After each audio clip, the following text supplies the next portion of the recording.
이 세상에 쓸모없는 지식은 없다. 지적 호기심이 넘쳐나는 당신을 위한 잡학 전문 책 읽기 방송 잡다한 책방 지금 바로 시작합니다.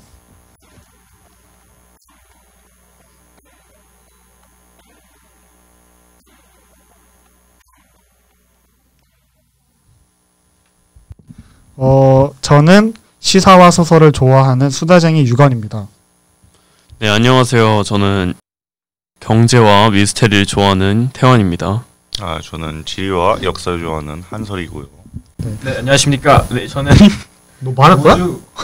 아니 잠깐만 말하고 있잖아. 다시 해야 돼. 요즘엔 원숭이도 말을 하나? 너 얘기 안 한다며 나한테. 죄송합니다. 예. 아니 동물이 왜 말을 하지? 자. 아무튼 저희가 첫 번째 녹음을 끝내고 거의 한 달이 지나면서 저희가 다시 녹음을 하게 됐는데 게을러가지고 뭐 그동안 많은 일들이 있었죠. 뭐 저희가 방학도 했고 학교 축제 같은 것도 있었고 그래가지고 많은 일들이 있었는데 네, 시험 기간이 겹쳐가지고 조금 맞아요. 지연된 점이 있었습니다. 시험 때문에 저희가 녹음도 잘 못했던 맞습니다. 그럴 때가 있어요. 그래서 다들 뭐 하세요 요즘 방학일 때? 방학이요? 뭐 하세요? 한 사람 뭐 해? 저는 모르는데 어떤 분이 그 문명이라는 게임을 하고 있다 하더라고요. 분명은 할 수밖에 없는 게임이죠. 밥은 먹고 다니십니까? 밥은 먹고 다니죠. 그래요? 다행이네요. 뭐 하세요 요즘 방학인데? 저는 요즘 방학에 잠자기랑 학원 가기밖에 안 하는 것 같은데 요즘에 또 새로운 책을 한번 읽어보게 되었어요. 경제학 콘서트라는 책인데 아직 또 얘기를 안 해볼 수가 없어서 오늘 한번 가지고 나왔습니다. 한번 책 내용에 대해서 소개 좀 해주시겠어요? 일단 경제학 콘서트라는 책을 일단 누가 골랐죠? 일단 제가 골랐습니다. 고르신 이유가 뭐죠? 경제학 콘서트가 왜 골랐냐면은 네. 일단 제가 경제에도 관심이 좀 있기도 하고 그리고 경제학 콘서트가 내용이 어떻게 진행되냐 하면은 경제학이라는 커다란 틀을 보기보다는 우리 삶과 연관지어서 되게 가볍게 다가가기 좋은 주제들로 선정되어 있는 책인데요. 이 때문에 이제 처음 접하시는 분들도 가볍게 다가가고 재밌게 이해할 수 있게 쉽게 전해져 있는 책이라서 이 책을 한번 읽어보고 그리고 또 이제 소개해보게 되었습니다. 그 경제학 콘서트 읽어보셨는데 어떠셨어요? 어땠냐고요? 약간 충격을 받았다랄까 이제. 왜 충격받았어요? 내가 믿었던 모든 것들이 약간 무너지는 느낌이었다. 다 상술이었다. 이제 난 그게 이제 돌아났다. 경제학적인 시각으로 세상을 봤다고 이제 할 수 있는 거겠죠. 근데 저희 둘은 저랑 태환이는 경제라는 수업을 듣는데 안 듣잖아요. 예. 약간 경제에 대해서 저희보다는 잘 모르시는 입장이니까 아무튼 좀 몰랐던 지식을 좀 이렇게 들어보니까 색다랐을 것 같은 느낌도 들어요. 예. 저 같은 경우에는 관심이 많다 보니까 알고 있던 내용들도 굉장히 많이 있었거든요. 네. 근데 그 알고 있던 내용이 이런 식으로 적용이 되는구나. 이런 거는 생각을 많이 안 해봤어요. 그래가지고 이 책 같은 경우에는 약간 경제를 좋아한다. 그러시는 분들은 경제 원리가 이런 식으로 현실에 적용되는구나. 그 다음에 만약에 경제를 잘 모르시는 분들은 이런 원리가 우리 일상에 숨어 있구나. 그래서 경제를 좋아하는 분들도 또는 좋아하지 않는 분들도 이 책을 읽으면은 굉장히 재밌게 읽을 수 있을 것 같다. 그러면은 본격적으로 책에 대해서 얘기를 해보도록 하겠습니다. 자, 여러분이 만약에 직장인이라고 한번 생각을 해보세요. 완전히 네. 지하철에 사람들이 엄청 많고 막 부딪히고 막 소리 지르고 그런 걸 한번 떠올려 보세요. 너무 싫은데요, 근데. 근데 진짜 그렇게 많은 사람들이 직장 생활을 하잖아요. 네, 그렇죠.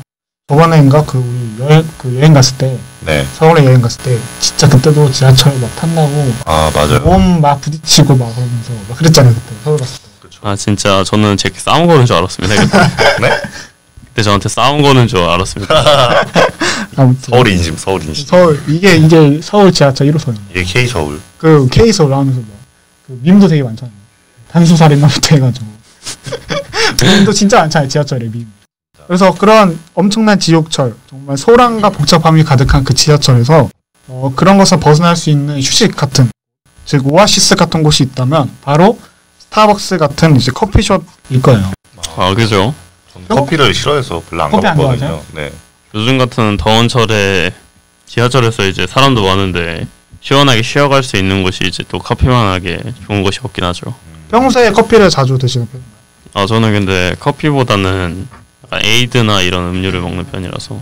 저는 커피숍에서 먹진 않는데 그 GS25에 1,750원짜리 그 까르멜 마키아토 커피가 있거든요. 아 예. 그거 많이 먹어. 그 돈이면 이제 2잔 보태가지고 스타벅스에서 음료 사 먹을 것 같습니다. 굉장히 아니. 귀차니즘이 심하신 것 같네요. 그런 게 아니고 그 커피가 맛있어요. 맛있어요. 아. 진짜 맛있어요. 한번 가끔 그거 이렇게 보시면은- 입맛이 특이하신 분들이 있죠. 입맛이 특이한 문제 아니고 맛있어 진짜. 네 넘어갑시다. 네. 아무튼 그런데 그래서 아무튼 근데 커피숍이 한국에 굉장히 많이 생겨났고 그 중에서도 가장 유명한 커피숍은 스타벅스. 아무튼 스타벅스죠. 스타벅스가 제일 유명한데 근데 스타벅스가 왜 가장 인기가 있고 그다음에 그만큼 더 비싼데 많이 팔리는 이유에 대해서 이 책에 대해서 이제 소개를 하고 있는데 이 저자 이제 팀 하퍼드 이분은 사실은 기자 출신이에요. 기자 출신이요. 원래 경제학자가 아니었던. 원래 경제학자가 기자? 아니고 경제에 대해서 기사를 쓰거나 칼럼을 쓰는 사람인데 이분이 바라볼 때 네. 스타벅스가 성공한 이유는 뭐냐면은 위치라는 거예요. 위치. 그러니까 지리적인 이점이 매우 중요하다는 거예요. 아 근데 원래 기본적으로 장사가 지리적 위치가 되게 중요하지 않나요? 그렇죠. 그렇죠. 뭐이 매우 중요하죠. 왜 그러냐면 출퇴근길이라고 한다면 더군다나 네. 상황이 급박한 상황 아닙니까? 그럼 그때는 가까이 있고 편한 곳에 빨리 가서 커피를 먹고 싶은 마음이 들잖아요. 아 그죠. 그렇기 때문에 스타벅스가 성공한 이유는 편리한 위치, 많은 사람들이 이동하면서 움직일 수 있는 그 위치에 있다. 스타벅스 커피가. 그렇기 때문에 스타벅스가 높은 가격을 올릴 수 있다는 거죠. 근데 한번 고민해 봅시다. 어떻게 스타벅스가 이렇게 좋은 위치에 자리 잡을 수 있었는가? 이걸 좀 알기 위해서는 우리가 임대인, 네. 그러니까 그 건물에 대한 계약 관계를 우리가 좀 알아야 되거든요. 예를 들어서 임대인이 건물에 대해서 빌려줄 때 네. 경쟁 그 커피숍이 있을 거 아니에요? 스타벅스, 그죠. 그렇죠. 카페베네 아까 얘기했던, 네. 아니면은 뭐 메가 카페, 홈포즈. 백다방, 홈포즈 진짜 많잖아요 커피숍이. 네. 그렇죠. 그러면은 그 커피숍들도 좋은 자리에서 당연히 커피를 차리고 싶겠죠. 그쵸. 커피숍을. 네. 그러면은 수많은 그 커피숍과 임대인이 이제 계약을 하기 위해서 아. 좀 경쟁 관계가 되는 거예요. 만약에 임대인이라면은 당연히 높은 수익을 얻기 위해서는 이들을 경쟁을 붙여가지고 가격을 높게 만드는 게 더 중요하거든요. 그래서 수요를 증가시키기 위해서 이제 경쟁을 심화시키는 게 이득이 되긴 해야겠죠. 그렇죠. 근데 스타벅스 같은 경우는 이 경쟁에서 이기거나 또는 더 많은 비용을 낸 거죠. 여기 임대와 관련돼가지고. 네. 돈이 많네요. 돈이 스타벅스는. 돈이 많죠. 그래가지고 그러면은 이 임대료를 어디까지 올릴 수가 있느냐? 이거를 이제 비교를 한 거죠. 이 스타벅스의 상황과 비슷한 경제학적인 상황이 있다. 아, 무슨 라고. 상황이죠? 그런 이론. 그러니까 이거는 데이비드 리카드라는 사람인데 들어보셨어요? 리카도에 대해서? 아, 처음 들어봤는데. 네, 이번 책을 통해서 처음 접해본 것 같아요. 아, 그래요? 저는 이분에 대해서 옛날에 한번 들어본 적이 있는데, 그러니까 왜 알게 됐냐면은 이분이 무역 관련돼서도 굉장히 유명한 정책 막 이런 것도 되게 많거든요. 그러니까 이분이 보호무역에 대해서 반대하시는 분이에요. 자유시장 경제, 자유무역에 네. 대한 거를 지지하시는 분이기 때문에 네. 리카드가 한 대표적인 그 무역 이론이 비교 우위. 오. 아. 비교 우위가 사실 리카드에서 나온 거예요. 데이비드 리카드. 아, 저 그거 옛날에 통합사회 배울 때 정말 끔찍했습니다. 정말. 아, 그래요? 정말 저를 괴롭게 했어요. 비교의 절대 정말 끔찍했습니다. 아무튼 그러니까 이분이 비교 우위를 만드신 분이에요, 사실. 네. 근데 이분이 이거 말고도 대표적인 게 치역지대론 이런 이론을 펼치거든요. 근데 이분은 어떻게 생각했냐면은 예를 들어서 목초지가 엄청나게 많은 곳이 있다고 생각해보세요. 네. 거기를 개간할 수 있어요. 거기를 이제 경작할 수 있는 거죠. 네. 근데 목초지가 엄청 많은데 거기에 엑셀이라는 사람이 네. 과감하게 여기 내가 농장을 짓겠다 오. 라고 얘기를 해요. 엑셀이. 그러면은 예를 들어 보면은 목초지에 대한 공급은 엄청나게 많잖아요. 네. 근데 목초지에 대한 수요는 엑셀 하나밖에 없잖아요. 그렇죠. 그렇게 되면은 당연히 공급이 많으니까 가격이 싼 값에 거기에 들어갈 수 있는 거죠. 근데 만약에 이런 일이 생기는 거예요. 엑셀 말고 다른 사람들이 여기 와서 목초지에 와서 개간을 하면은 당연히 그 목초지가 줄어들 거 아니에요. 개간할 수 있는 목초지가. 당연하죠. 그러면은 결국에는 목초지의 가격이 올라간다는 거죠. 근데 여기서 가정을 하나 둬요. 만약에 그렇게 되다가 목초지가 없어요. 근데 만약에 보부라는 사람이 내가 여기를 엄청나게 비싼 돈을 주고 네. 여기 있는 농부들 다 몰아내고 내가 여기다 땅을 짓겠다. 가격은 지금 목초지에서 받는 돈보다 뭐 2배, 3배 이런 식으로. 오. 그러면은 이제 농사하는 사람이 이제 바뀔 수가 있는 상황이 오는 거네요. 그러면은 어떤 일이 생기냐? 그 목초지에 있는 분들은 안 나가려고 무조건 버틸 거 아니에요. 그죠? 무조건 버텨야지 농사 지어야 되는데. 아예 안 그럼 굶어 죽으니까 이제. 굶어 죽으니까. 무조건 버텨도 그게 더 손해가 되면 안 하지 않겠습니까? 물론 그럴 수도 있죠. 그래서 그게 어느 정도까지 버틸 수 있느냐. 즉 목초지가 없다면은 어디서 지어야 되냐면은 초원 같은 데서 이제 지어야 되지 않을까. 맞아요. 아, 초원. 더 안 좋은. 안 좋은 그러니까 목초지보다 더 안 좋은 땅에 가서 농장 그거를 해야 되는 거예요. 초지가 농사를 짓긴 좋은 땅인가요? 근데 목초지가 농사 짓기 좋은 땅이죠. 근데 저 만약에 험한 여기 사실이네. 가격이 올라가서 나가야 된다면은 네. 다른 데를 가야 되는 거죠. 그쵸. 초원이나 뭐. 그게 더 이득이 되면 그쪽. 그렇죠. 그게 더 이득이 되면은 나가는 거고 만약에 목초지에 남아 있는 게 이득이면은 목초지에 남아 있는 거. 그렇겠죠. 그러면은 이 목초지의 가격은 네. 어디까지 올릴 수 있느냐? 목초지 말고 다른 지역에서 활동했을 때 얻는 이익. 그렇죠. 그 다음에 목초지에서 임대료를 냈을 때 이익이 같을 때면 있는다는 거예요. 만약 그게 넘어간다. 그렇죠. 넘어가면 확실히 안 떠난다는 하겠죠. 거죠. 그런 식으로. 그죠. 손해를 보니까 이제 새로운 곳을 찾아서 이제 개척하는 거죠. 그렇죠. 그게 더 이득이 되니까. 만약 임대료가 너무 높다면은 목초지에서 임대 비용과 수익을 낼 바에는 여기서 떠나서 다른 데 가서 경작을 하면 된다는 거예요. 스타벅스도 마찬가지라는 거예요. 근본적으로. 아주 기본적인 거였네요. 네, 이게 굉장히 중요한 부분이에요. 수요와 공급이었네요. 수요와 공급인 거죠. 그러니까 스타벅스도 이랑 마찬가지인 거죠. 그러니까 여기에 대해서 임대하고 싶은 사람 굉장히 많은데 네. 임대를 해줄 수 있는 사람은 건물주 한 명밖에 없어요. 그렇죠. 그러면은 거기에 대해서 엄청나게 이제 그 경쟁이 붙고 이런다는 거죠. 그러면 이제 건물주는 그 사람의 이제 수익에서 임대료를 되게 한정된 선을 잘 타가지고 최대한 효율적으로 이득을 볼 수 있도록 해야 되는 거네요. 너무 높게 잡으면은 다 떠나가고 또 너무 낮게 잡으면 수익이 낮으니까 그 중간선인 거죠 사실은. 그렇기 때문에 지금 이 스타벅스 카페 말고도 다른 커피숍들이 경쟁하는데 가장 경쟁을 많이 하는 데가 어디냐면은 자리를 잡기 위한 자리 싸움이 가장. 자리 싸움 진짜 치열해. 그러면은 실질적으로 저희가 커피에서 비용이 원가보다 비싸다고들 하면서 이제 되게 돈이 많이 들어간다라고들 얘기를 하는데 그 비용이 되게 오히려 임대료로 빠져나가니까 그렇죠. 사실 카페는 실질적으로 버는 비용이 적을 수도 있겠네요. 그래서 실제로 이 책에도 나오지만은 그런 스타벅스 또는 좋은 자리에 위치한 커피숍의 영업이익률이 굉장히 낮다. 실제로 굉장히 낮대요. 임대료 때문에. 맞습니다. 되게 치열한 사업이네요. 그런 데 있어요. 그 카페 중에서 굉장히 구석에 있는 카페가 있거든요. 외딴 곳에 굉장히 비싸게 받습니다. 근데 거기 외딴 곳이잖아요. 그러니까 이제 임대료도 쫓겨갖고 비싸게 팔아먹고 돈을 그런 데가 제일 많이 벌지 않을까. 그거는 일단 사람이 없기 때문에 영업이 안 될 거예요. 아니에요. 사람 엄청 많아요. 왜냐면 그게 호수 옆에 있는 데라서 전망이 좋거든요. 그러면 또 그게 이제 위치 선정에서 이제 이겼다고 볼 수 있는. 중요한 건 호수만 있어요. 주변에 아무것도 없어. 카페만 있고 아무것도 없어요. 개웃기네. 진짜요. 진짜 그 카페만 유일하게 그곳에 존재하는 건물이에요. 건물이 없어요 주변에. 근데 뭐 인터넷에 그 좀 소식이 알려서 그런가 많이 가더라고요. 그러면은 만약 여러분들이 한번 생각을 해보세요. 만약에 내가 커피숍을 운영한다. 그러면은 어떻게 하면 가장 수익을 높일 수 있을까? 또는 수익이요? 만약에 건물주다 하면 어떻게 하면 수익을 높일 수 있을까라고 생각을 해보면은 위치 선정이 가장 중요한 포인트일 거 아니에요. 그러면은 위치 선정이 굉장히 중요해요. 그렇죠. 그리고 사실 커피숍에서 가장 중요한 부분은 또 이제 가격이라고 할 수 있겠는데 상품을 팔려면은 그렇죠. 근데 항상 제가 가격에 대해서 생각을 하면은 고민이 생기는 부분이 있는데 네. 이게 가격을 많이 지불하려는 사람도 있고 아니면은 꼼꼼히 따져서 적게 지불하려는 사람들도 있잖아요. 그렇죠. 그러면 저희가 이제 이 부분에 대해서 두 명의 사람한테 동시에 돈을 딱딱 개별적으로 받으면 좋겠지만 네. 그게 실상 힘들단 말이에요. 네. 그러면 엄청난 반발을 맞죠. 그죠.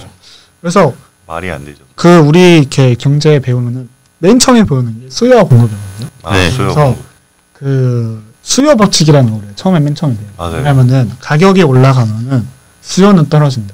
네. 그리고 가격이 떨어지면 수요는 증가한다. 저는 이거를 네. 맨 처음에 배우거든요. 네.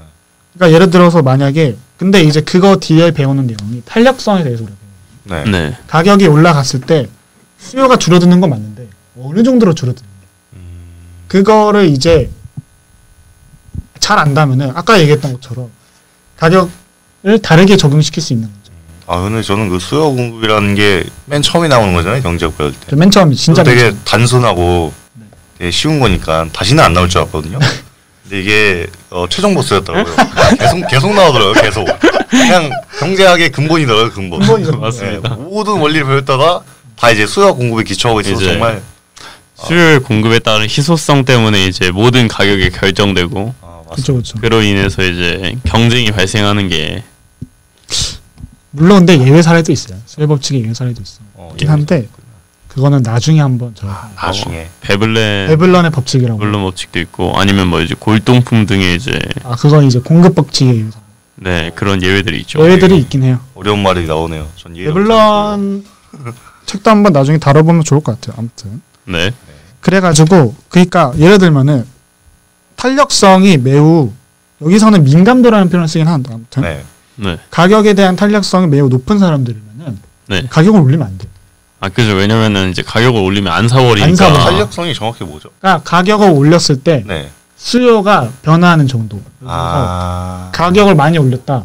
수요가 많이 떨어진다. 그러면 탄력적인 거예요. 민감도. 그러니까 쉽게 얘기하면은 여기서의 저자는 이제 가격 탄력성을 이제 민감성이라고도 표현을 하는데요. 저희가 이제 가격의 변동에 따라서 민감한 사람은 이제 더 민감할 것이고 이제 덜 민감한 사람도 있을 테니까 거기에 대해서 민감성 능력이 높다 아니면 낮다 이렇게 표현을 하는 거죠.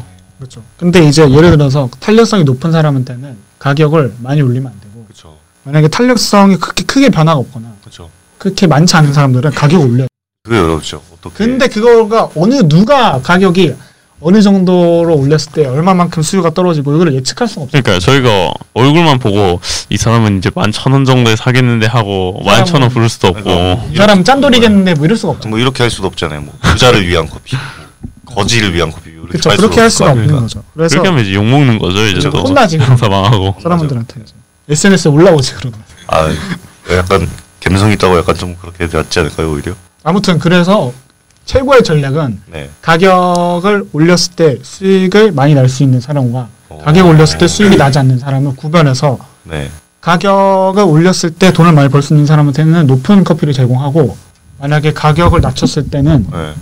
또는 변동시키지 않고 싼 커피를 공급해서 그 사람들한테는 수요를 늘리는 거죠. 근데 그게 어떻게 가능하죠? 저희가 이제 책에서 나온 걸로는 이 예시가 정말 이제 여러분들이 많이 접했을 수도 있어요. 그래요? 이제 공정무역을 이제 예시로 나오는데요. 예.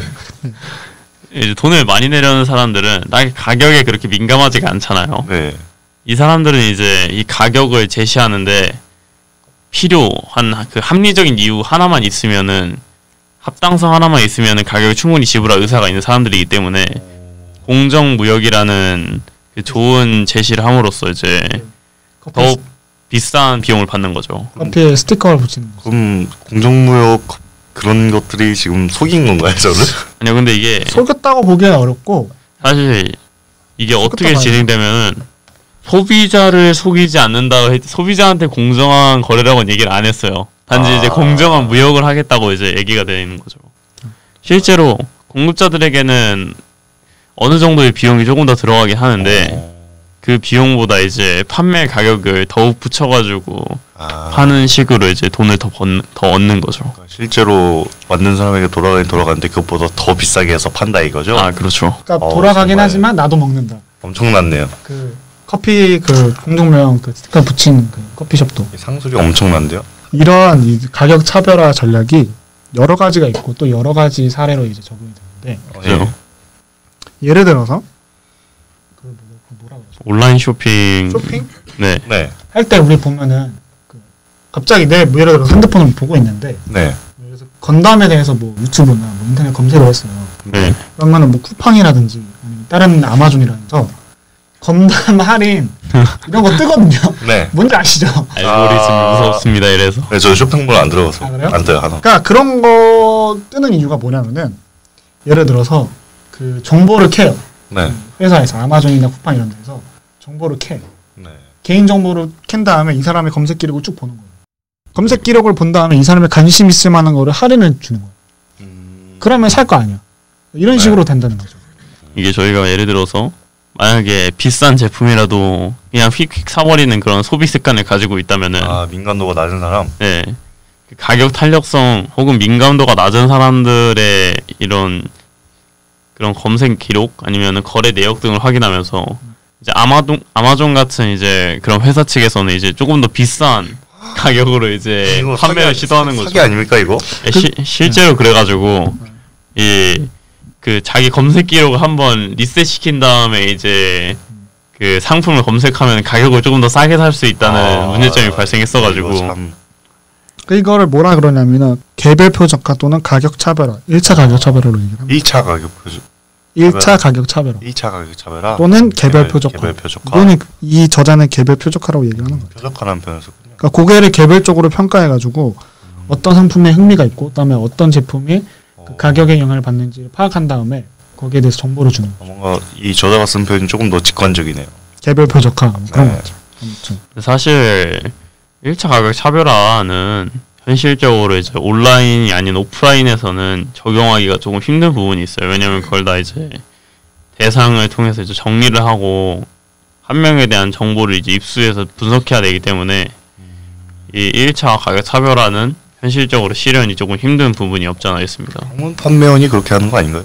방문 판매는 가능할 수 있죠. 그럴 수 있지. 그건. 아무튼 그 다음에 이제 그럼 이런 가격 차별 전략이 여러 가지 있는데 이제 두 번째 네. 그룹 표적화가 있어요. 그룹 표적화는 뭐냐면은 표적화. 전체적으로 가격을 다 내리는 거예요. 그러면은 판매를 늘어날 겁니다. 예를 들어서 저희가 이제 아이와 노인한테는 버스비 등을 조금 더 싸게 받는다. 네. 이런 것처럼 그렇게 그룹을 대상으로 이제 싼 값을 받으면은 사람들도 더욱 이용을 할 거고 네. 그리고 그 이미지 또한 좋아지니까 이를 그렇죠. 통해서 좀 더 많은 수요층을 이제 받을 수도 있고요. 그리고 디즈니랜드에서도 네. 그 자기 디즈니랜드 있는 쪽에서 사는 사람들에게 50% 할인을 시켜주는데요. 네. 왜냐면은 근처에 있는 사람들은 가격 민감도가 되게 높아요. 왜냐면은 어차피 옆에 있으니까 가도 안 가도 그만이니까. 근데 놀러 오는 사람들은 무조건 한 번쯤은 들릴 거란 말이죠. 네. 그런 믿음이 있기 때문에 근처에 사는 사람들에게는 할인을 해주고 다른 사람들한테 할인을 안 해줌으로써 이제 혜택을 줌으로써 이렇게 그룹 표적화를 이루는 거죠. 굉장히 약간 상술이네요, 이것도. 네, 맞습니다. 이미지도 챙기면서 가격을 싸게 해주면서 이제 그 사람들이 제일 많이 사갈 사람들이기 때문에 그 사람들이 싸게 해준다 이거죠. 네. 그래가지고 되게 사람들한테 욕도 안 먹고 그 다음에 이득은 다 챙길 수 있는 그러한 장점이 있는 방법이라는 게 이제 이 그룹 표적화라고 할 수 있는 거죠. 이건 개별 표적화에 비해서는 기분이 좀 난데요, 그래도. 그죠?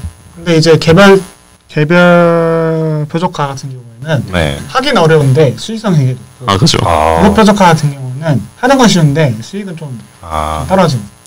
그러니까 왜냐면은 정보를 많이 캐야 되는 게 개별 표적화고 그에 비해서 이제 그룹 표적 같은 경우는 그냥 실행만 하면 바로 되는 거라 그런 장단점이 있는 거죠. 대신 그룹 표적화는 이제 조금 더 인식이 좋죠. 그쵸. 어떤 사람이 노인과 아이 할인해 주는데 욕을 하고 있겠습니까? 너무 착하네요, 기업이. 그다음에 이제 세 번째. 네. 이제 세 번째 뭐냐면 유기농 식품. 그죠? 유기농 식품. 그러니까 이건 또 뭐냐면은 예를 들어서 제품이 예를 들어서 유기농 식품이면은 네. 유기농 식품을 좋아하시는 분들은 유기농 식품을 살 거예요. 그쵸. 민감도가 낮은 거니까. 그죠? 탄력성이 크지 않으신 분들은 아마 사실 가능성이 높아요. 그러면 이거를 이제 사면은 재밌는 게 마트에 가보시면은 그거 옆에다가 다른 제품 예를 들면 유기농 제품 옆에다가 네. 그냥 일반 감자 같은 거 그러면은 유기농 집으면서 감자도 같이 집는 거예요. 그런 것도 있는 거예요, 사실. 왜 그런 거죠? 왜 그런다기보다는 그런 식으로 해가지고 예를 들어서 제품 같은 것도 네. 마트나 이런 거 보면은 비싼 제품 이런 거 있잖아요. 네. 그런 거를 고르는 거예요, 사실. 그렇게 해가지고 고르는 게 목적인 거예요. 그리고 이제 저희 슈퍼마켓에 가보시면은 유기농 제품이 따로 떨어져 있는 게 아니라 한 곳에 모여있는 유기농 코너라는 게 존재할 때가 있어요. 네. 이게 저희 생각으로는 되게 편하게 이제 물건을 가져갈 수 있게 도와주는구나라고 생각할 수 있지만 네. 이제 회사 측 입장에서 보면은 만약에 유기농 바나나가 있는데 네. 옆에 일반 바나나가 있어요. 아. 근데 가격 차이가 1,500원, 2,000원 차이가 나면은 일반적으로 일반 바나나를 집어간단 말이에요. 네. 근데 만약에 유기농만 있으면 그거를 인식할 수가 없기 때문에 가격차를 잘 느낄 수가 없게 하려는 그런 거군요. 그리고 네. 실제로 유기농에 대한 그 수익도 굉장히 높은 편입니다. 사실 원가에 비해서. 물론 이제 유기농이 다른 제품에 비해서 더욱 더 많은 돈이 들어가는 것도 사실이지만 네. 그것보다 더 많은 비용이 이제 저희가 살 때 들어간다는 거를 염두에 두셨으면 하고요. 그래서 이거를 우리가 쇼핑할 때 잘 생각해 보면은 여기가 비쌀지 저기가 비쌀지 요거는 딱히 큰 차이가 없고 유기농 제품 또는 우리가 아까 얘기했던 가격 차별화 즉 가격의 민감성이 없는 사람들에게는 비싸게 파는 제품들을 고르지 않으면은 우리가 쇼핑할 때 좀 더 저렴하게 살 수 있다는 거죠. 대부분의 쇼핑에 그 갔을 때 그 슈퍼마켓의 그 물건의 가격은 어느 정도는 비슷하다는 거예요. 일정 부분 차이는 있을 수 있지만. 근데 우리가 어디 갔을 때 비싸고 어디 갔을 때 싸다고 느끼는 이유는 뭐냐면은 그 우리가 그 비싼 제품 가격 차별화에 표적당한 제품들만 골라가지고 산 거예요. 아. 그런 제품이 많은 곳 그런 아, 것을 우리가 산 거죠. 그렇기 때문에 그러면은 비싼 거죠. 저희가 이제 이마트 저마트 돌아다닐 필요 없이 그냥 싸게만 사면은 싸게 살 수 싸게 있다는 사면 내용이 그런 거죠. 근데 이 부분이 사실 전 재밌어. 제일 재밌었거든요. 뭐냐면은 가격 차별화에 대한 예시가 이제 나오는데 네. 왜 하냐 결국은 가격 차별화. 네. 물론 이제 수익을 높이는 것도 그런 것도 있을 수 있지만은 근본적으로는 돈을 많이 낼 수 있는 사람한테 삥 뜯는 개념이거든요. 사실은 가격 차별화. 그죠. 그 삥 뜯는데 가격 차별화에 대한 거를 그 기차에서 볼 수 있어요. 예를 들어서 옛날 기차 같은 경우에는 네. 그 뭐지 3등석 칸에는 예. 위에 뭐 이렇게 지붕도 없고 의자 나무 줬대요. 옛날에 기차가 처음 나왔을 때. 너무한데? 완전 열악한 환경으로 집어넣은 거죠 그냥. 근데 그 이유가 뭐냐면은 3등석 칸에 있는 사람들을 무시하고 멸시하고 이런 돈 내는 뭐 이런 식으로 하는 게 아니고 예. 1등석 있는 칸에 있는 사람들에게 너희는 3등석 사지 마.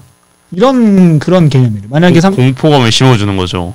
만약에 너희가 3등석 칸에 타면은 너희가 이제 적고를 당하게 될 것이다 라면서 이제 그러니까 돈이 없어서 그렇게 한 게 아니라 맞아, 돈이 없어서 일부러 이제 그렇게 했다 이거죠. 가악하면서 이제 즐기는 그런 게 아니라 이제 1등석을 사기 위해 만드는 거죠. 그렇게 여론 형성을 하는 거죠. 충분히 다 좋게 할 수 있죠. 했지만 할 수 있는데도 있는데 일부러 그 차이를 느껴주게 하기 위해 차이를 느끼면서 3등석 고르지 말고 1등석으로 가게 하기 위해. 그만큼 더 붙이겠네. 그만큼 돈 그만큼 거기에 돈을 더 붙이는 거죠. 프리미엄 훨씬 붙이는 거죠. 네. 비행기도 대단하네. 이제 어? 일부러 예. 자리 좌석 칸들을 좁게 함으로써 와 이코노미석은 이코노미스트가 되게 좁고 그다음에 내릴 때도 거기가 제일 늦게 내리잖아요. 화가 나. 비즈니스에 비하면. 그래서 전 비행기 타본 적이 없어가지고 짜증이 나는데. 이코노미스트 타본 적 있으세요? 네, 저 타봤죠. 어때? 불편하죠? 아 근데 진짜 다리를 제대로 필 수가 없어요 이게. 눕기도 누울 수도 없고요. 앉아서 딱 가야 되는데 저희가 내릴 때도 이 순서가 있거든요. 1등석 칸에 퍼스트 칸에 앉아있는 분들은 먼저 내리잖아요. 제일 먼저 내리. 이게 왜 그러냐면은 먼저 내리면서 뒤를 보는 거예요. 아. 그러면은 이제 너희도 저렇게 앉고 싶냐 마지막에 나가고 싶냐 하면서 이제 그런 분위기를 만듦으로써 그러니까 앞으로도 1등석을 이제 유지를 해라 하면서 무언 이제 압박을 제시하는 거죠. 만약에 1등석과 3등석이 그게 차이가 크지 않다면은 1등석에 있는 사람들도 3등석에 탈 가능성이 굉장히 높죠. 그럼 1등석은 아무도 안 타잖아. 그럼 거기에 대해서 돈을 많이 뽑아내야 되는데 수익을 못 내는 거예요. 그런 수익을 내기 힘든 거죠. 명확하네요. 명확해. 그래서 진짜 재밌는 게 이 IBM도 뭐냐면은 반도체 같은 거를 만든대요. 근데 여기도 일반인에게 보급화된 다음에 전문화 시킬 거라고 생각하지만은 전문화 거를 먼저 만들고 그다음에 그거의 품질을 격화시킨 다음에 일반 대중이 공급한다는 거예요. 실제로 그런 것들이 있어요. 예를 들어서 장비를 만든다 해도 반도체를 만들었다고 생각해 봅시다. 아니면 뭐 프린트 기기나 저희는 그러면은 기본적으로 따로 두 개의 제품이 다른 거라고 생각을 하지만 결과적으로 이제 분석해본 결과 둘을 만드는 내용물은 거의 똑같아요. 근데 대신 이제 하나가 더 추가가 되는 거죠. 조금 더 낮은 가격에 있는 애한테는 프로그래밍을 하는 겁니다. 이게 작동을 느리게 하는 프로그래밍을 해가지고 기능을 제한시킨다든지. 이런 네, 기능을 제한시킴으로써 이제 더욱 이제 낮은 질을 만드는 거죠. 실제로는 동일한 제품인데도 만드는 가격은 똑같은데 이제 일부러 가격 차별을 시키기 위해서 원가는 똑같은데. 원가는 똑같은데 그 반도체의 그 기능을 저하시키고 느리게 시켜버려서 그 좋은 반도체를 사기 위해 이렇게. 짜증이 나네요. 볼 때마다. 왜 짜증이 나세요? 저는 보면서 너무 재밌었던 것 너무 같아요. 재밌었어요. 재밌다고요? 저는. 이건 재밌지 않아요? 본인들이 당했다는 그 지각이 없는 거예요. 쉽지 않네요. 쉽지 않아요. 부모님들이 이제 마트에서 유기농이라고 사오셨을 때, 이제 비행기라든가 기차를 탔을 때 이제 그런 걸 탔을 때 이제 아니면 이제 에버랜드 같은 거 갔을 때 그럴 때 생각이 나지 않는 건가요 지금? 저는 그렇게 별로 돌아다니는 스타일이 아니에요. 안 정도인데 오히려 그렇게 돈을 많이 내는 사람이 있기 때문에 저희가 지금 이렇게 먹고 살 수 있지 않나라고 생각을 해봅니다. 맞아요. 제가 어디서 봤는데 그런 비행기라든가 이런 새로 나온 산업들 있잖아요. 네. 걔네들이 애초에 새로 나왔으니까 그 좀 돈이 많이 들 거야 그럴 거 아니에요. 새로운 시장을 개척하니까. 네네. 그럴 때 그렇게 차별화를 줘서 부자에게 더 많은 돈을 이렇게 뜯어내는 게 사회 발전에 도움이 된다고. 애초에 그렇게 뜯어내지 않으면 그렇게 산업이 뭐 발전할 수 없다 뭐 그런 내용. 아니, 그런 것보다는 개인적으로 뭐냐면은 그거는 이제 기업이 영업이익을 올리기 위한 그냥 하나의 수단이라고 생각하고 뭐 그거에 대해서 부정적으로 볼 수도 있죠. 뭐 기업이 영업이익을 뜯어내기 위해서 소비자에게 질 낮은 제품을 공급했다. 뭐 그렇게 볼 수도 있고 아니면은 뭐 기업이 이런 방식으로도 수익을 올릴 수 있구나. 라고 나도 한번 적용시켜봐야지라고 생각할 수도 있는 거죠. 이거는 사람마다 다른 거죠. 저는 후자에 약간 가까워. 이거 나 써먹을 수 있겠구나. 이거 써먹을 수 있다. 신선한 유기농 사세요. 써먹을 수 있다 이거. 아무튼 그렇습니다. 그래가지고 근데 이게 지금 아까 얘기했던 것처럼 부정적으로 바라볼 수 있을 것 같아가지고 네. 예시를 이거에 대해서 반박하는 예시가 있거든요. 네. 만약에 알약 주식회사가 있다고 칩시다. 알약 주식회사. 제조 비용은 $10. $10. 판매 비용은 판매하는 거는 $1,000. 네, 그렇습니다. 990달러의 마진을 남기는 거예요. 물론 이게 왜 그렇게 되냐면은 예를 들어서 알약 주식회사가 동일한 가격으로 설정해야 한다면 가정을 둔 거죠. 전 세계에 동일한 가격으로 평균치를 내가지고 하면 이제 부자국도 있고 개도국도 있을 거 아니에요. 그럼 중간에 한 $1,000 정도 된다는 거죠. 근데 무슨 일이 생기냐, 만약에 가격을 일정화시키고 아까 얘기했던 걸로 가격 차별화 전략을 사용하지 않는다면 무슨 일이 생기냐면은 예를 들어서 카메룬은 그 에이즈 환자가 있다고 치면은 에이즈 환자는 $50에 이거를 사고 싶어요. 턱도 없네요. 950달러를. $1,000잖아 판매 비용 지금. 네. 그러면은 예를 들어서 가격 차별화가 없으면은 에이즈 환자는 살 수가 없습니다. 맞아요. 제가 아까 그 비행기 예시는 게 그거예요. 그 가격 차별화를 하면 그 평균치는 $1,000여도 부자에 더 많이 갖고 가는 사람한테 더 적게 걷는 거잖아요. 그로써 더 많은 사람들이 그걸 누릴 수 있다는 그런 얘기였어요. 아까 그 비행기 얘기. 그러면 긍정적으로 본 거예요. 아무튼 그렇게 되면은 그런 시각이 있다는 거 봤어요. 물론 저는 그렇게 생각합니다. 아무튼 그렇게 되면은 가격 차별 전략이 없으면은 카메룬 그 에이즈 환자는 죽는 거죠. 근데 만약 가격 차별 전략이 있다. 그러면 카메룬 환자에게 $30든 뭐 이런 식으로 낮게 측정을 해서 팔면은 우리 모두가 행복한 거죠. 왜 그러냐면은 못 팔었던 거를 $30 낮춰서 파니까 이 사람 그 제조회사는 $20를 벌고 그 다음에 그 환자는 살고 미국은 뭐 이렇게 팔고 이런 식으로 하니까 우리 모두가 해피해지는. 근데 여기서 꼭 이제 가정이 있죠. 이게 꼭 맞진 않지. 건이 같은 사람이 생깁니다. 이제 또 여기서 그 싼 $50, $30로 이 약을 구매한 다음에 부자나무로 가가지고 $1,000에 파는 사람들이 있어요. 그래서 데팔렘이 있으면 이제 있는 거예요. 이게 그 적용이 안 돼요. 데팔렘이 있으면. 실제로 그 부분 때문에 이제 이 약의 가격 차별화를 없애야 되나라는 그러한 얘기도 나올 정도로 이 데팔렘이 되게 문제가 생기고 있어요. 그래서 이 사람이 이 저자가 쓴 것 중에 그 가격 차별을 좀 이어가서 엄청난 대박적인 생각하거든요. 네. 이거 진짜 재밌었는데 이것도 예를 들어서 기차라고 치면은 예약한 사람이 $50로 살 수 있는 거예요. 그러니까 할인을 받아. 원래 $100짜리. 그래서 미리 예약한 사람은 기차에 탔을 때 $50를 내는 거예요. 네. 만약에 내 정가표로 산다. 그러니까 그냥 낸다면은 $100. 그러면은 뭐 그냥 이렇게 가면 되겠다 싶은데 이 생각은 이 사람은 어떤 생각을 하냐면은 $95 지불 또는 $90를 내려는 그 자동차 출퇴근 하시는 분들한테 이거를 팔아요. 근데 칸이 없잖아요. 앞에 있던 $50 냈던 사람 쫓아내. 그 다음에 그 사람들한테 $10를 얹어준 다음에 보내는 거예요. 뭔 소리야? 그러니까 $50로 이 자석을 샀던 사람에게 네.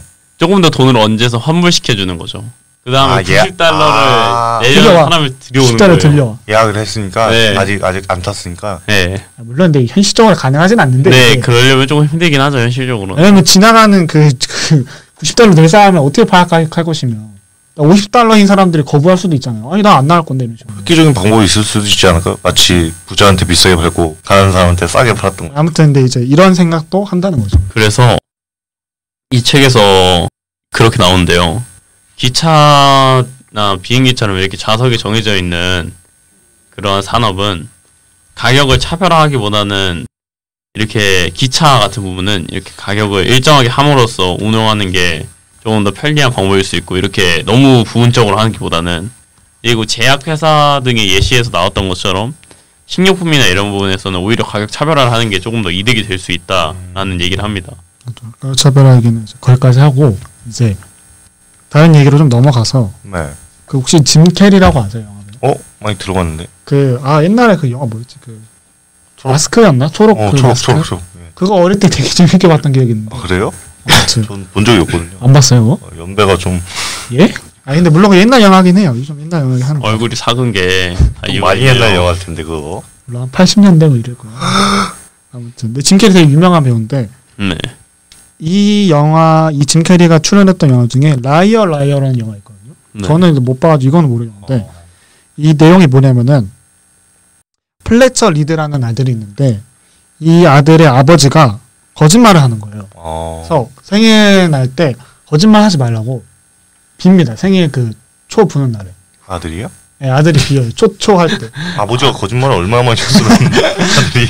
이게 일할 때 거짓말밖에 안 해요 거의 그냥. 그 정도는 거짓말이 아니지 않아요? 아무튼 기도를 해요. 그렇게 해서.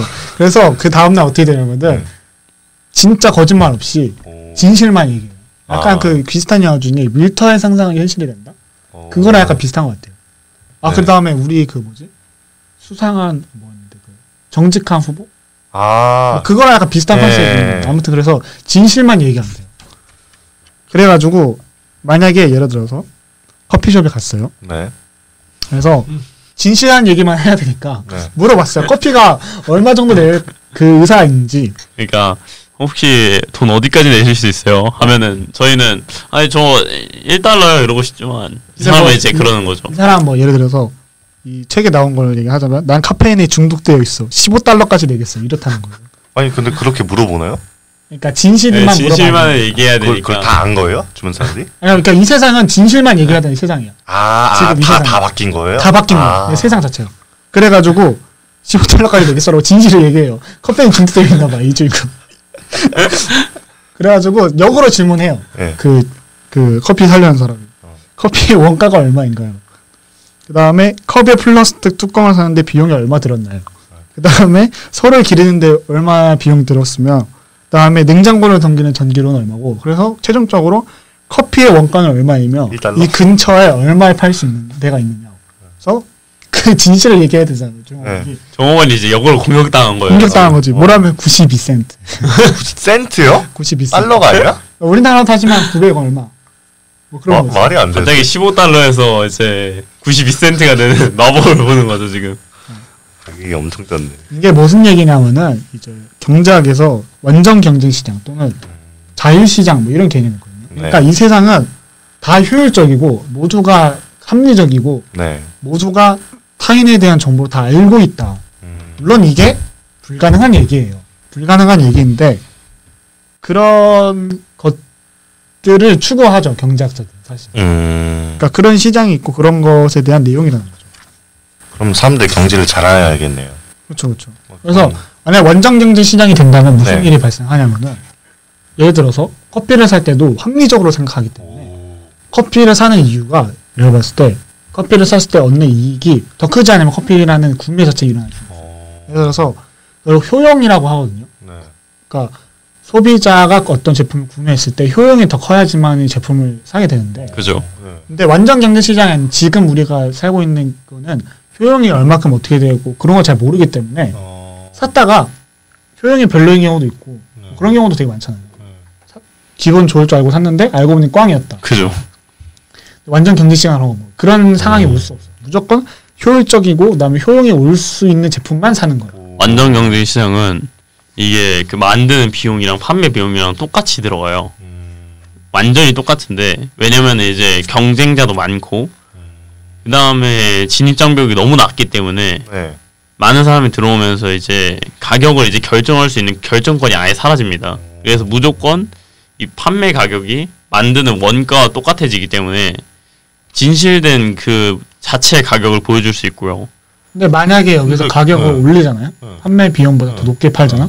그러면은 소비자는 안 사는 거야. 근데 궁금한 게 그렇게 되면 물건을 만들어서 팔려는 사람이 존재할? 하려는 사람이 돈이 안 되는데 돈이 안 되니까 존재하잖아요. 존재는 그러니까 팔고 그걸로 먹고 그러니까 완전히 물건이 계속 순환되는 거죠. 계속 저축할 수가 없는 거예요. 무조건 소비하고 완전 소비, 완전 공급 이렇게 이루어져. 그다음에 경쟁에서 만약에 누가 들어와서 혁기적인 제품을 만들기 위해서 더 생산한다. 가격이 더 떨어져서 마이너스 나요. 그 정도. 사실 완전 마이너스요? 그러니까 이게 완전히 이론인 거예요. 이론이 이거는 실제 존재하지 않아요. 그냥 그렇게 되면 이렇게 되지 않을까? 이상적 세상인 이상적인 거죠. 세상. 이상적이지 않은 것 같아요. 그래서 저희가 이제 가장 필요한 사람의 그 물건을 살 거 아닙니까? 예를 들어서 아까 92센트였잖아요. 네. 커피가. 근데 이 92센트를 가지고 다른 걸 쓸 수도 있는데 굳이 내가 커피를 먹고 싶은 사람만 이제 커피를 살 거 아닙니까? 네. 그렇기 때문에 물건이 이제 가장 필요한 사람한테 분배되는 경제에서는 가장 효율적이고 이상적이라고 할 수 있는 그런 자원 배분이 이루어지는 거죠. 그러니까 이제 시장 경제 주체들이 효율적으로 의사선택을 해가지고 경제적으로 보면은 합리적인 처리를 한다는 거예요. 프로세스 과정을. 그게 경제학자의 바라는 이상향인가요? 이상향인 거죠. 왜냐하면 경제학자들은 효율성을 되게 중요시하는 거예요. 경제학자들이 추구하는 게 뭘까요? 그럼 그러니까 경제학자들이 추구하는 거 근본적으로 뭐냐면은 효율성인 거죠. 효율성이요? 효율성을 더 추구하는 거죠. 왜 그러냐면은 시장 거래 참가자들이 자유롭게 거래를 하고 그다음에 그런 상태를 효율이라고. 그러니까 효율성이라는 게 정확히 뭘 말하는 거지? 그러니까 개인이 자유롭게 거래하는 걸 효율이라고 하는 거죠. 근본적으로. 그러니까 자유롭게 거래해서 이제 그 물품들이 확실하게 이렇게 잘 돌아가고 그러니까 시장에 의해서 잘 배분되는 불필요한 자원 배분이 이루어지지 않고 이제 필요한 사람들한테 적절히 분배되는 그런 형태가 되는 거예요. 경제에서 추구하는 바는 올바른 자원 배분인 건가요? 그러니까 올바른 자원 배분. 그러니까 그런 느낌. 그러니까 여기서 말하는 자원 배분 뭔 말이냐면 예를 들어서 커피를 마시고 싶어요. 네. 그러면은 커피를 마시고 싶은 사람은 또 높은 가격을 내서 커피를 마시면은 그렇게 된다는 거예요. 커피를 생산했을 때 예를 들어서 공산주의나 사회주의는 커피를 뭐 100개 생산해서 100명에 뿌린다 뭐 이런 개념일 거 아니에요. 네. 근데 그렇지 않고 이 자유시장 경제 또는 완전 경제 시장에서는 커피를 마시고 생산하는 커피를 마시고 그리고 똑같다는 거예요. 수요와 공급도. 수요와 공급이 완벽하게 일치한다는 거예요. 내가 이거 먹고 싶으면 이만큼 공급해주고 만약에 원하지 않는다 공급이 안 만들어주고 너무 어려운데요. 그런 식으로 간다. 아무튼 근데 요 내용이 진짜 경제학에 대해서 많은 얘기가 오가는 내용. 효율이냐 형평이냐. 그런 내용이 근데 사실 이거는 정치 얘기일 수도 있지만은 뭐 복지냐 뭐 성장이냐 이런 논은 되게 그쵸. 많은 우리나라뿐만 아니라도 뭐 서구에서 되게 많은 내용이거든요. 뭐 수정자본주의, 뭐 신자유주의 대립, 뭐 케인즈와 뭐 하이에크 뭐 이런 대립 굉장히 많은 내용인데 그래서 이제 왜 효율성과 공평성에서 얘기가 많이 나오냐면은 예를 들어서 저희가 어떤 특정 기업인이 모든 돈을 독점을 하더라도 그게 만약에 효율적이라면 저희는 이게 완벽한 시장이라고 봅니다. 이상적인 세계가 되는 거예요. 경제학적 관점에서는. 그래서 요 저자는 이런 것들을 다 비교를 해요. 경제학 효율성에 대한 문제가 뭔지 아니면은 그 공정성 또는 여기서는 이제 다른 이론으로 보편성 뭐 이런 얘기도 많이 하잖아요. 보편 모두 다 같이 잘 살았다 이런 얘기를 하잖아요. 공정성, 효율성. 경제라는 말 자체가 그 말 아닌가요? 제가 알기로 경제가 뭐 경세재민의 뭐 약자여서 뭐 그러니까 흔히 말하는 그 경제에서 말하는 베푼다 이거잖아요. 반대로 하면 누린다는 거잖아요. 결국. 그러니까 최소 비용으로 최대하게 많이 누리는 게 경제에서 추구하는 뭐 그거로. 그러니까 그게 이제 아까 그 우리가 얘기했던 합리적인 소비 선택이잖아요. 아, 그게 효율성이에요? 그거가 효율성이고 완전 경쟁 시장에서 꿈꾸는 일인 거죠. 모든 인간은 최소한의 비용으로 최대 효용을 얻으려고 한다. 물론 이거에 대해서 반박하는 경제 이론, 이른바 행동 경제학. 네. 그 유명한 너치. 아, 이런 책이 그거에 대한 반박을 진짜 맨날 읽으라 하거든요, 너치. 엄청나게 그 간 책 중 하나죠. 그러니까 경제학자들은 어떻게 생각하냐? 인간은 이성적이고 합리적이라는 게 기본 전제. 일단 본인의 마음에 대해서 이제 이기적이면서도 합리적이고 효율적인 선택을 할 수 있어야 된다는 전제가 깔려야 돼요. 물론 이제 그게 맞냐 안 맞냐는 저는 별로 개인적으로 맞다고 생각하지 않는데 경제학 이론이나 그다음에 그 사람들의 사고방식은 그게 약간 기반이 되는 거예요. 고전 경제학은 뭐 그런 반대하는 경제학, 행동 경제학도 있는 게 사실이고. 아무튼 효율성과 공정성 정말 시대를 가르지 않는 영원한 논쟁인데 개인적으로는 그러니까 개인적으로 다들 어떻게 생각해요? 뭐가 더 낫다고 어느 쪽을 좀 추구한다? 뭐 이런 거. 공정성 아닐까요? 형평성? 형평성이요. 왜냐면 형평성을 위해서 경제가 나타난 거 아니겠습니까? 필요한 걸 실제로 애초에 경제라는 게 처음에 물물 교환에 시작된 건데 물물 교환에 의해는 결국에 자기가 원하는 걸 얻는 거잖아요. 그거를 좀 더 초점을 맞춰야 되지 않을까 애초에. 어떻게 생각하세요? 저는 솔직히 뭐가 더 우위에 있다고 생각하기보다는 상황에 따라서 이제 달라질 수 있다고 생각을 하는데요. 예를 들어서 저희가 노인분들이나 아니면 사회적으로 소수이신 분들이 있다 하면은 그런 부분에서는 조금 더 형평성을 추구할 수도 있는 거고 아니면 실제 경제에서 그냥 일반적인 부분에서 조금 더 효율성을 추구할 수도 있는 거고 각자마다의 그 상황에 따라서 이제 조금 더 다르게 적용될 수 있다고 생각합니다. 저는 뭐 약간 비슷한데 약간 태안이랑 약간 내용이 비슷한데 정부의 개입이 비효율적인 부분이 정말 있다고 생각을 해요. 네, 정부 실패도 있고 실제로 뭐 정부에서 하는 뭐 경제 정책 그다음에 뭐 그런 거 보면은 되게 쓸데없는 규제 되게 많고 맞습니다. 그다음에 되게 비효율적인 정책도 되게 많거든요. 맞아요. 근데 사실 생각해 보면은 한편으로는 또 그런 부분도 있고 그렇다면 시장 경제에 맡기는 게 또 맞는 거예요. 그것도 그렇게 생각하진 않는 게 경제 주체들이 일단 기본적으로 제가 생각하기에는 합리적이지 않기 때문에 그죠? 합리적인 선택 되게 많이 할 때가 있거든요. 무조건 자기 이익을 위해서 좀 행동을 하는 입장이 있기 때문에 또 그러니까 근데 보통은 저 얘기가 경제학에서는 옳은 얘기거든요. 경제 주체가 자기 행동을 하면은 사회 전반에 대한 부가 늘어난다. 근데 그렇지 않은 경우도 굉장히 많이 있죠. 나중에 뒤에 가면 이제 내용이 나올 건데 아무튼 그런 것 같아요. 약간 반반의 입장인 것 같아요.